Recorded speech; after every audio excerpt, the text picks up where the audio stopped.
It makes a big ding, that big heavy bullet. This is a modern rifle. It's not a handgun, it's a rifle. How can you make a rifle out of this? I think I know. You fold the stock out. That's it, guys, the ugly modern rifle, but this is the Q Fix, and it's chambered for a crazy new cartridge. Think big bore, think big bullets. 300 grain bullet, pushed by that little cartridge. It's the 8.6 Blackout. Welcome to the 21st century.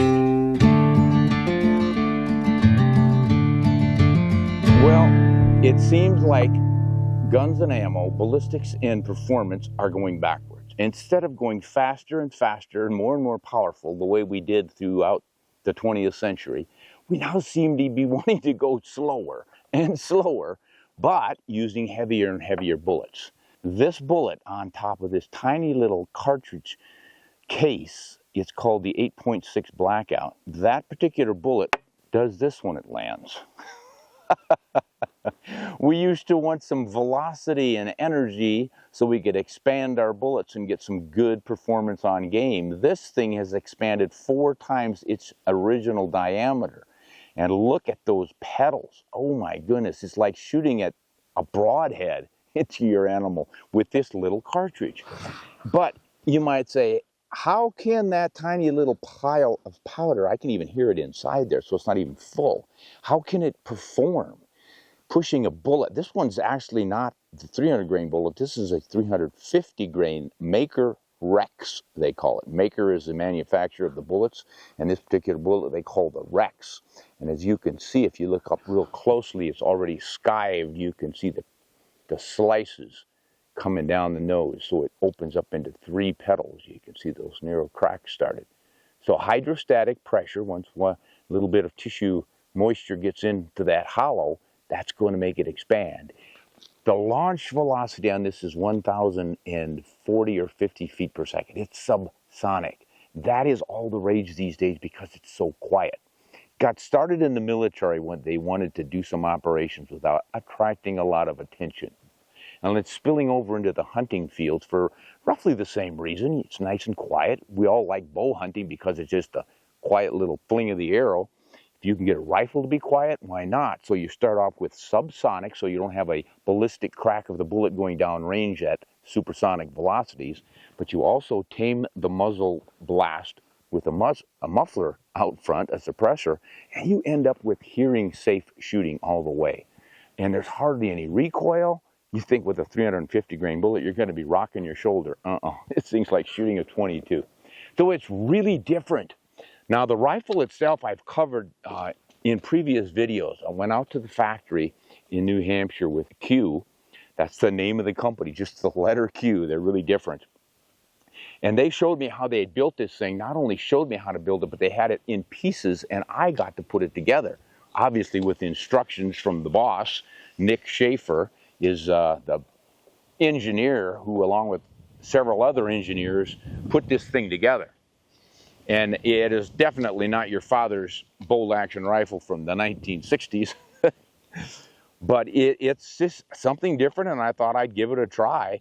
I do know it's fun to shoot. I shot it quite a bunch when I was out there, and now they've sent it to me for further testing, and I've had it for a while but haven't had any ammunition.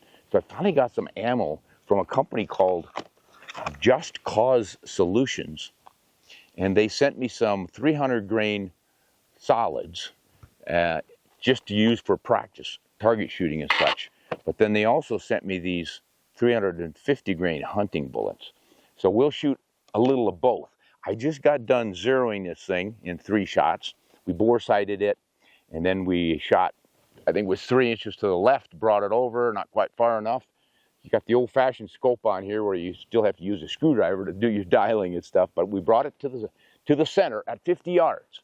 Now, 50 yards doesn't sound like much, but look at the old days, and really still the new days for a lot of folks, and you're hunting out of a stand somewhere in the east, in a small field, you're probably shooting your deer at 50 yards, maybe a max of 100. I hear from a lot of people who say, Ron, why do you dwell on all these long-range things? I can't even see that far where I hunt. I can maybe get to 100 yards. So most of my deer are shot somewhere between 25 and 100 yards at max.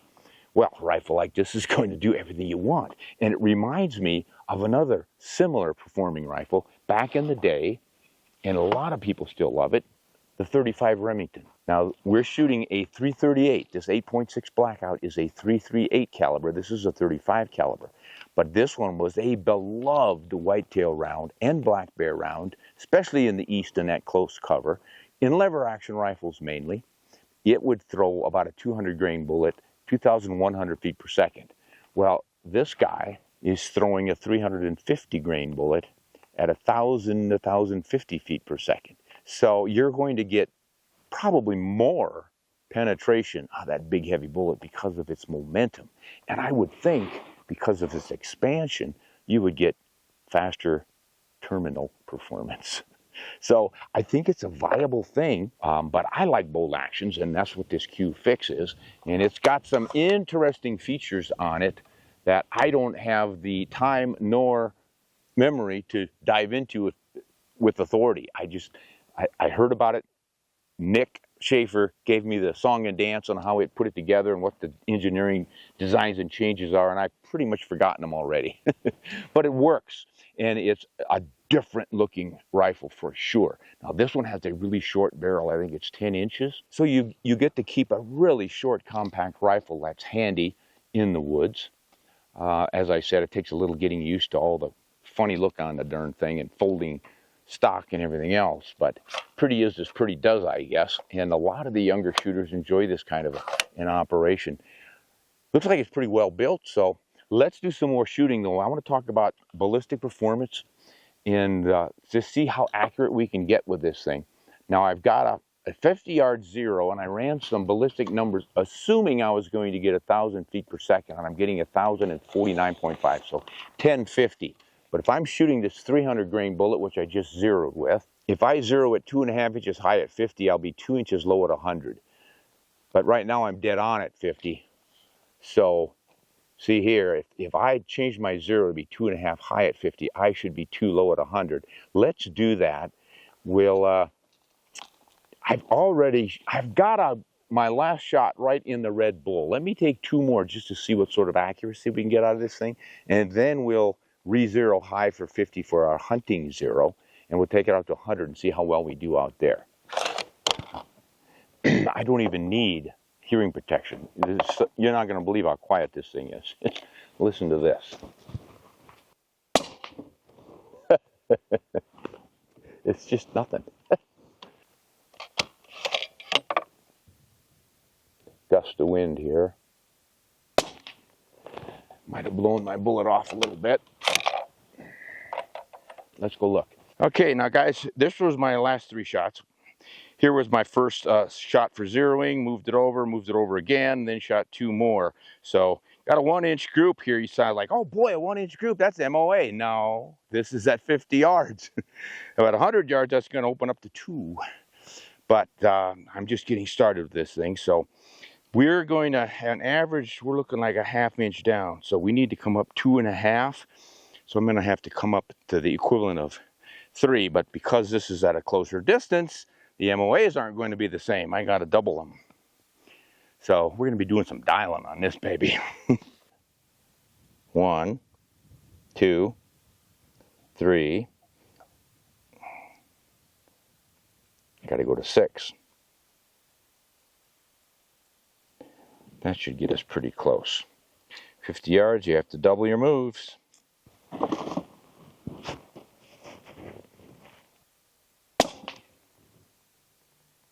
That's up there.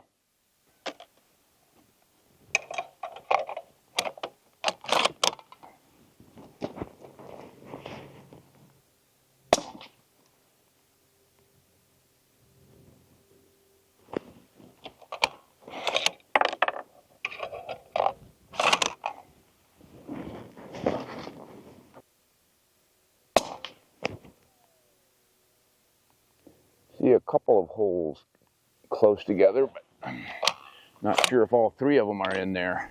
Here we go, guys. This is more like a real minute of angle group at 50 yards. We've got 2 in there and 1 there. And that's just under 1/2. So pretty accurate. Looks like we do need to give it a couple of clicks to the right. Then we're going to go out to 100 yards and see how much drop we've got.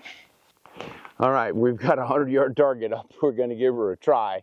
Should be, if the ballistic calculations are close, should be about 2.5 inches low. You're going to have a bit more wind deflection. You got to remember, this is a slow bullet, but it's also a high BC bullet. I think they're about 5.53 or something like that on these long, pointy things. I mean, you're just looking at that bullet suggests, yeah, that's pretty long, pretty sleek, nice sharp tip. Should have a high BC. Huh? We're only about a 1/4 inch low. A little bit to the left again. Pretty nice. I actually put some rounds in the magazine this time.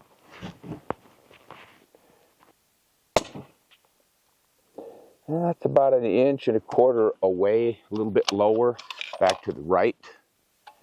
The wind's a little bit squirrely now. I don't know how much that's affecting it. And that's right by the first hole. Pretty nice 100-yard bunch there. Now it's not as low as I thought it was going to be. We are only about 1.5 inches low. So shooting flatter than predicted. Pretty interesting. Maybe we should see if we can hit a 300-yard target. Let's look at a number on that one. Oh my gosh. We better try 200 first because at 200 yards it's supposed to drop 39 inches. Well, based on how it didn't drop 2 inches at 100, we're going to think it's more like 38. So we'll get 3 feet, 36 inches of drop. Landon says try for the coyote. He's at about what do you figure, 175? And 175, 2 feet, a little more than 2 feet of drop. So I'll hold over that old coyote about its own width. He's about a 6-incher, 12, whoa. Mr. Coyote lives, but he didn't run because it's so quiet. I'm aiming at his head, but way over. It makes a big ding, that big heavy bullet. Whew. Yeah, the basic holdover with that kind of drop gets a little tricky. So now we might try that 300. Why not? Life's short. All right, this is the one where we need 114 inches. Okay, this is a kind of a hope and a prayer. The wind seems to be down to nothing here. I'll just go straight up. I see nothing. I hear nothing. I think I'm wasting my time. Yeah, I could see where it would be handy to have a scope with some reticle lines in it, or dialing. Obviously, you could dial it. The bullet is carrying enough energy, I think, well, no, really doesn't have that much energy yet. 200 yards, it's hanging on to 600 foot-pounds of energy, 601 to be precise. But you do need to take into account the mass of that bullet. 300 grains has a lot of momentum. And then there's this special twist rate rotation. You see how those petals are twisted to the side? That's because the rifling twist rate in this thing is 1 in 3 inches. So every 3 inches, you get a complete spin of the bullet. When you're striking your target, of course, the bullet is moving forward at a pretty good velocity. So you're going to get, regardless what the speed is of that bullet going forward, though, in 12 inches of travel, you're going to get 4 complete turns of the bullet. 3 goes into 12 4 times. So there's where you're getting your ripping damage from that fast twist. It's one of the things that they thought would increase the mortality of this particular projectile. Because it's going subsonic, you've got all that momentum from the mass of the bullet. You just need some good expansion. But then why not give it some more twist and get some rotational energy to put into the target? And when you've got those copper petals like that, sharp edges, and they're spinning, that's throwing a lot of radial energy through your target. And you're getting a lot more damage beyond the path of the forward progressing bullet through the wound channel. Something interesting. I haven't taken any game with this yet. If I can find a license for something, I would like to. They claim the president of Q, Kevin Brittingham, has gone to Africa and taken all kinds of kudu and oryx and even at least one Cape buffalo with this thing. So It's pretty impressive what you can do with a really heavy bullet. And by the way, if you look really closely on this bullet, you'll see that incredible twist rate rifling. The engraving on here. Look at how quickly that stuff spins. There's your 1 in 3 twist. All in all, pretty interesting development. I am going to be working more with this. Here in a little bit, I'll shoot some of these big guys into some water jugs. This will be the big 350 grain hollow point. Yeah, I wish we had a ballistic gel block that we could watch this bullet spiral through, but we do have some water jugs, and I want to see what happens when this 350 grain Maker Rex lands on a little half gallon or so of water in that little milk jug out there.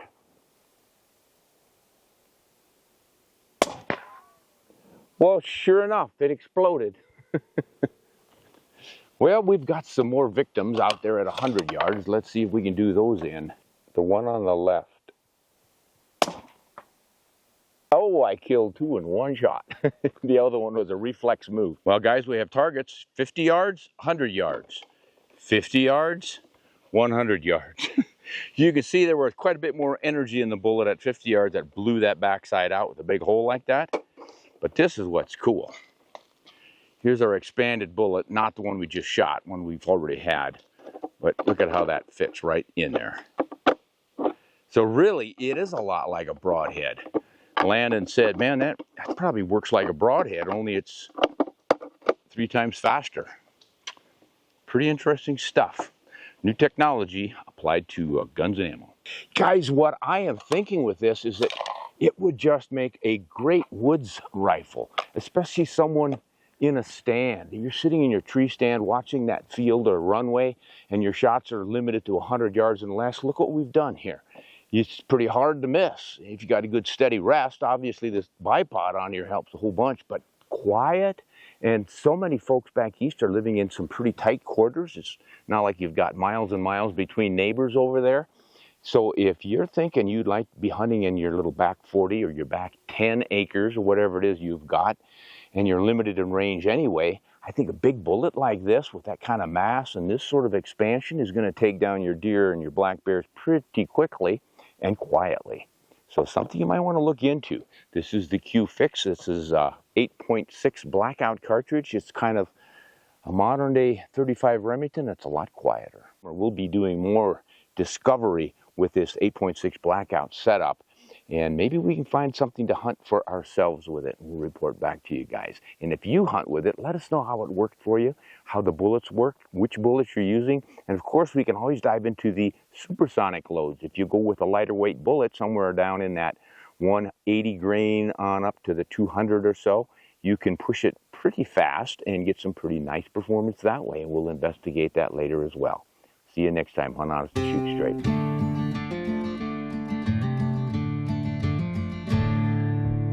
Okay, buddy. Special twist weight. Like, obviously I could load the magazine up. I'm just single feeding here. Stay. Bad dog, stay.